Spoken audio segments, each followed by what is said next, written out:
Well, Marathon has a ton of history. It dates back to when we had the Bateman family, we had the Alacosta family, we also had the Schmidt family, the Puto family, and the Sadowski family are, a lot of big founders of the Marathon area. And my grandfather was one of the bigger ones with Mr. Swidlick.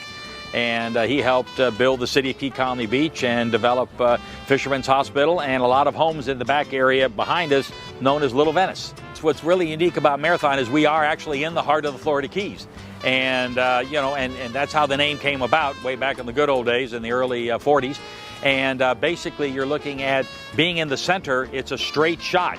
They can go to Casel, and if they want to, or if they wish to go north, they can go up the Intercoastal Waterway, head over to Bimini, head over to Nassau, but there's a lot of access. When Marathon was a small town, you had 5,000-6,000 people that were actually permanent residents, and then as it started to grow, technically right now I believe we have in the vicinity of 12,000 people that actually live here around the clock, so to speak. I would venture to say that during the season, Marathon may have as many as 25,000 people that are staying in all the different condos that are here. Right now, we had the original old 7-mile bridge, which has since been, decommissioned a long time ago. And then they built the new bridge, which opened, I believe, in 1982. And, and of course, you've got a wider bridge now. And of course, the other bridge does go out to Pigeon Key, which is kind of neat. And Pigeon Key becomes an asset to the Marathon area now because there's only one way in and one way out. And you actually have a 2.5-mile walking park. Now, Sombrero Beach, of course, that was built by Mr. Stanley Swidlick.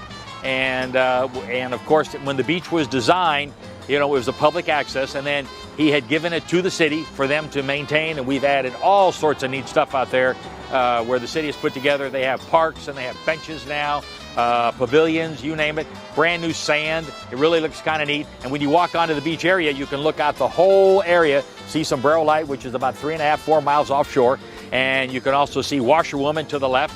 And it's really neat to see that whole view that's out there. It's very, very exciting, and of course, it's very romantic. It's a lot of fun, and we have a lot of weddings out there, so it's kind of neat.